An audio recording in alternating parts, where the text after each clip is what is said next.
Hello everyone, and welcome to today's video. Today we're diving into the life and work of one of the most intriguing figures in contemporary mathematics, Grigory Perelman. Grigory Perelman is not just a mathematician. He's a phenomenon, a reclusive genius who solved one of the most challenging problems in mathematics known as the Poincaré conjecture, one of the 7 Millennium Prize Problems. This isn't just any math problem. It has captivated the minds of mathematicians for over a century. In this video, we will explore Perelman's early life, his groundbreaking work on the Poincaré conjecture, the reactions from the mathematical community, his choice to refuse prestigious awards, and the profound legacy he left behind. So let's embark on this mathematical journey. Grigory Perelman's educational journey is a captivating story of exceptional talent and dedication to mathematics. Born in 1966 in Leningrad, now St. Petersburg, Russia, he grew up in a city steeped in cultural and intellectual history. From a very young age, Perelman exhibited an extraordinary aptitude for mathematics. His mother, a teacher, played a crucial role in fostering a supportive environment that nurtured his academic pursuits. In school, he quickly distinguished himself from his peers. Perelman participated in various mathematics competitions, showcasing his exceptional skills. His talents were recognized when he competed in the Soviet Union's National Mathematics Olympiad, where he won multiple gold medals, an achievement that set the stage for his future success. In 1982, Perelman enrolled at Leningrad State University, one of the most prestigious institutions in the former Soviet Union. Here he pursued his studies in mathematics, diving into a rigorous curriculum that emphasized both theoretical mathematics and advanced topics in topology, geometry, and differential equations. This comprehensive education provided him with a solid foundation in the core areas of mathematics that would be crucial to his later groundbreaking work.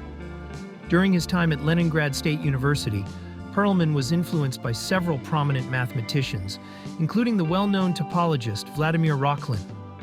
Rochlin was a significant figure in the field and provided mentorship and inspiration to Perelman, shaping his mathematical thinking and approach to problem-solving. Perelman's exceptional talent continued to shine during his time at the university.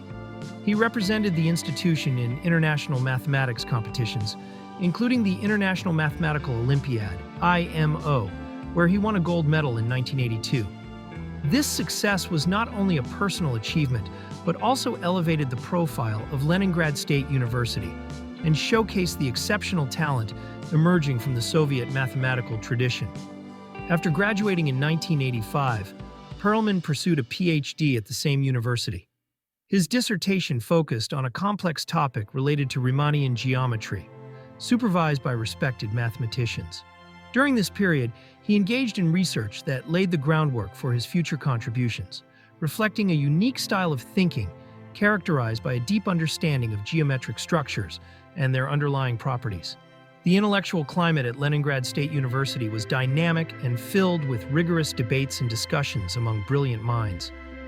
This environment fostered creativity and collaboration, allowing Perelman to develop his ideas and connect with like-minded individuals.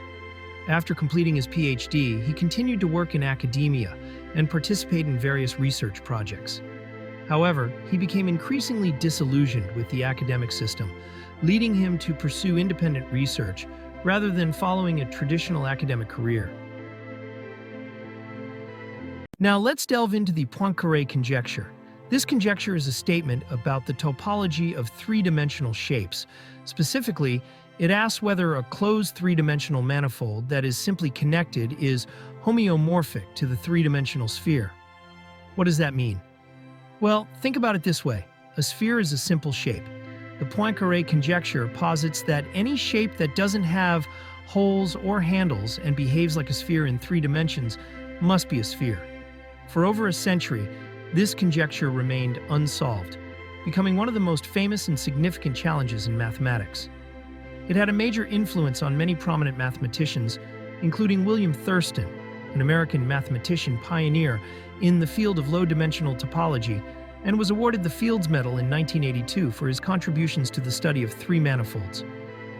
William Thurston made significant contributions to the field of topology, and his work played a foundational role in the eventual solution of the Poincaré conjecture.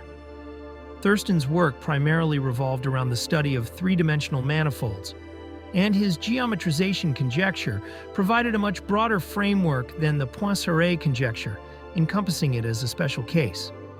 The geometrization conjecture, proposed by Thurston in the 1980s, hypothesized that every three-dimensional manifold could be decomposed into pieces that each had one of 8 possible geometric structures. This conjecture offered a systematic way to understand the structure of all three-dimensional spaces, far beyond the simply connected case of the Poincaré conjecture. Essentially, the geometrization conjecture classified all possible three-dimensional shapes, including those with more complex topologies than a simple sphere.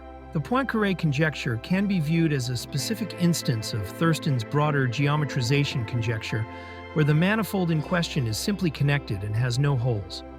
If a simply connected, closed three-manifold exists, Thurston's conjecture implies it must have a spherical geometry, thereby proving the Poincaré conjecture. Although Thurston did not solve the Poincaré conjecture directly, his geometrization conjecture was a key insight that shaped the field and led to significant progress. His work was instrumental for mathematicians like Richard Hamilton, who developed Ricci flow, and later Grigory Perelman, who built on Hamilton's work to prove both the Poincaré conjecture and the broader geometrization conjecture. Perelman began his journey toward solving this complex problem in the early 2000s, driven by a profound curiosity and an unparalleled intuition for geometry. His path to the solution was paved with innovative ideas, one of the most significant being the application of the Ricci flow. Originally developed by mathematician Richard Hamilton, published in the Journal of Differential Geometry, it is a process that smooths out irregularities in the shape of a manifold over time, similar to how heat diffuses through a material. Mathematically, the Ricci flow is described by a partial differential equation that evolves the metric of a Riemannian manifold in such a way that it reduces curvature, making the manifold more uniform. This flow can be visualized as gradually transforming a complex shape into a more regular one, providing insights into its geometric and topological properties. Hamilton's work provided the tools necessary for analyzing the geometry of manifolds, but it was Perelman who took this concept to a new level. In his groundbreaking papers in Cornell University Mathematics, arXiv, between 2002 and 2003, entitled The Entropy Formula for the Ricci Flow and the Uniformization Theorem for Three Manifolds, Ricci Flow with Surgery on Three Manifolds, and Finite Extinction Time for the Solutions to the Ricci Flow on Certain Three Manifolds, Perelman introduced what he called the entropy formula for the Ricci Flow, which allowed him to analyze the behavior of three-dimensional manifolds in a way that had never been done before. One of the significant challenges with the Ricci flow is that it can develop singularities, or points where the curvature becomes infinite, making it difficult to continue the flow. Perelman introduced a method to analyze and handle these singularities effectively. He proposed a process known as surgery, where he identified the singularities and modified the manifold in a controlled way to continue the Ricci flow beyond those critical points. This approach allowed him to maintain the flow's continuity while addressing the complexities introduced by the singularities. Additionally, Perelman developed an entropy formula for the Ricci flow, which provided a way to measure the complexity of a manifold as the flow evolved. This concept of entropy became a crucial tool for understanding the behavior of the flow and establishing conditions under which the manifold could be considered to converge toward a simpler, more uniform geometry. Ultimately, Perelman demonstrated that, under specific conditions, the Ricci flow with surgery would lead to a manifold that could be decomposed into standard geometric pieces. His findings culminated in the conclusion that any simply connected, closed three-manifold must be homeomorphic to a three-dimensional sphere. His proof, however, was not just about applying existing theories.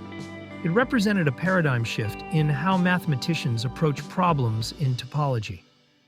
Perelman's work emphasized the importance of understanding the interplay between geometry and topology, a relationship that had been explored but not fully exploited in previous efforts to tackle the Poincaré conjecture. The mathematical community's reaction to Grigory Perelman's groundbreaking proof of the Poincaré conjecture was a complex mix of awe, skepticism, and eventual admiration.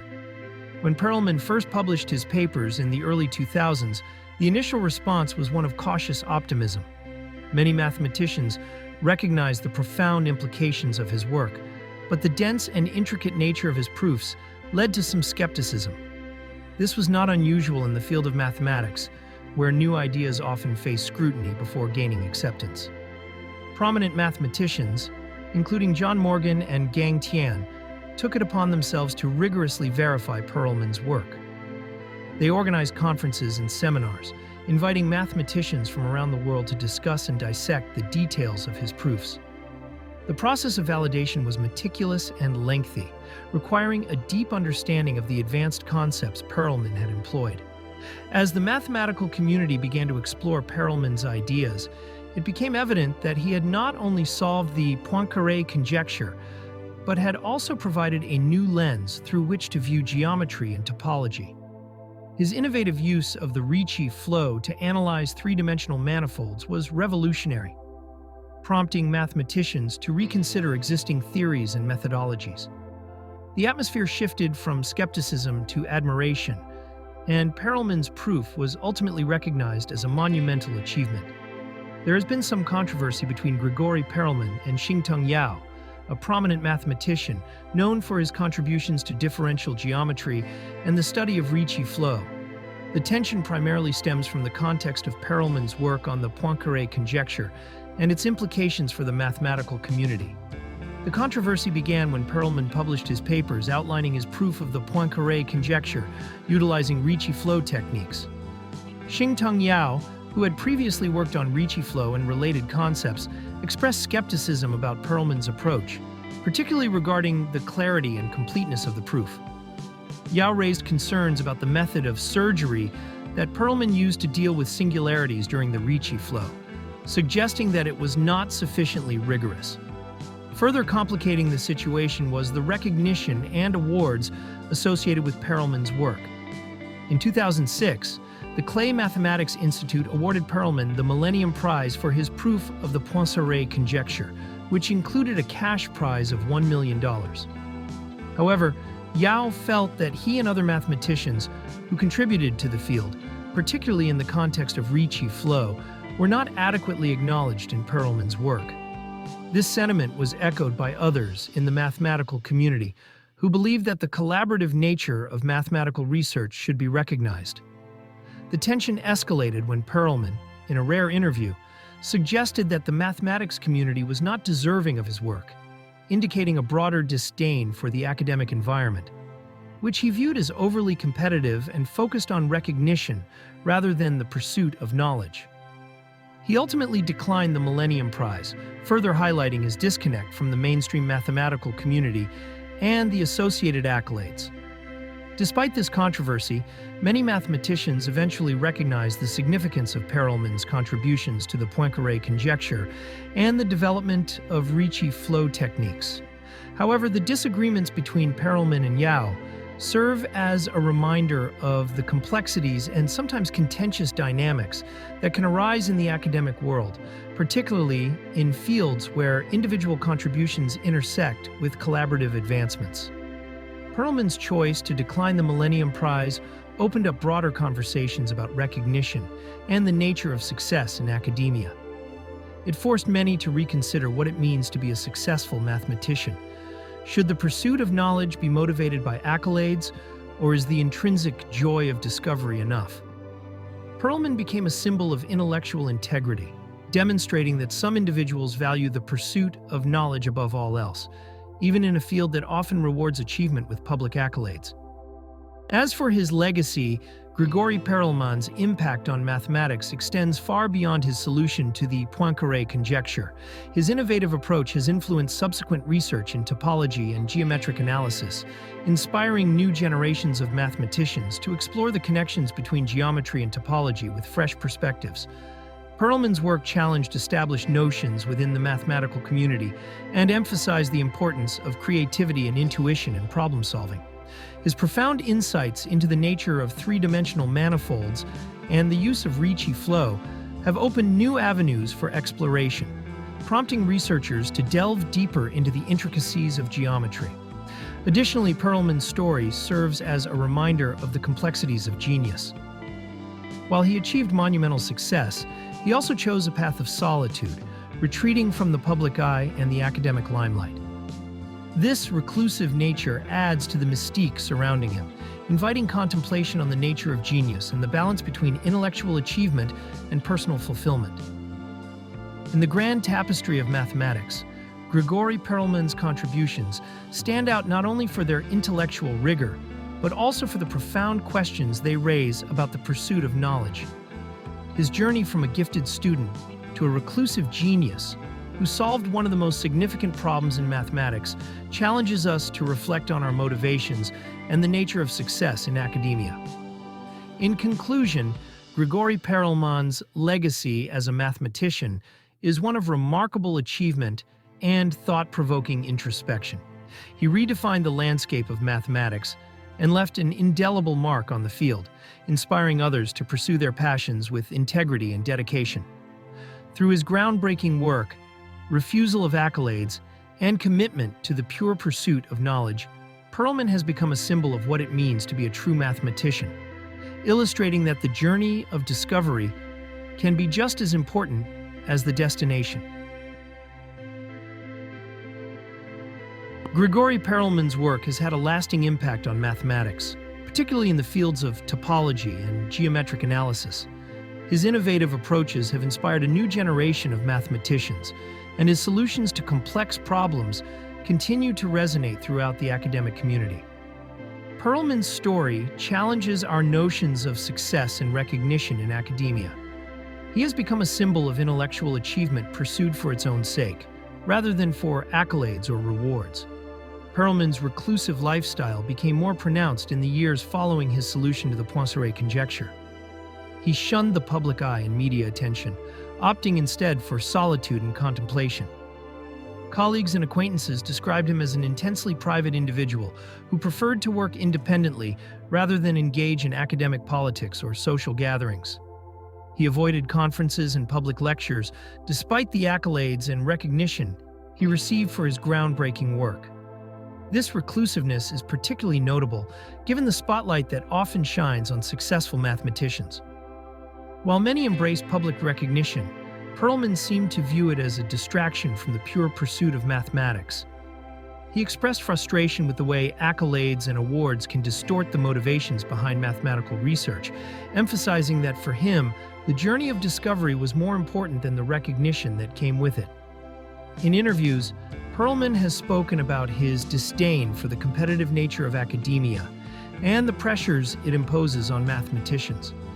He often criticized the emphasis on awards and fame, stating that they detracted from the true essence of mathematics.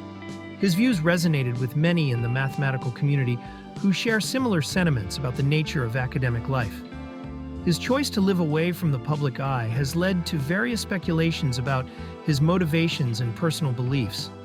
Some view him as a modern-day hermit, devoted entirely to his intellectual pursuits, while others see him as a misunderstood genius who simply values solitude. Regardless of interpretations, Perelman's life serves as a poignant reminder that not all great minds seek the limelight or crave public acclaim. Grigory Perelman's story is one of extraordinary intellectual achievement, coupled with a profound commitment to his principles. His reclusive lifestyle highlights a fundamental truth about the nature of genius, that the pursuit of knowledge and understanding can be a deeply personal journey, often at odds with societal expectations. In a world where recognition is often equated with success, Perelman's life challenges us to reconsider our definitions of achievement and the values we hold dear in the pursuit of knowledge. In conclusion, Grigory Perelman's journey from a gifted young mathematician to a reclusive genius who solved one of the most significant problems in mathematics is truly remarkable. His legacy challenges us to reflect on the nature of intellectual achievement and the relationship between recognition and genuine passion for one's work. Thank you for joining me in exploring the life and contributions of Grigory Perelman. If you enjoyed this video, please like, subscribe, and share your thoughts in the comments below. Remember, the pursuit of knowledge is a journey worth taking, no matter the recognition that comes with it. Until next time, keep exploring the wonders of mathematics.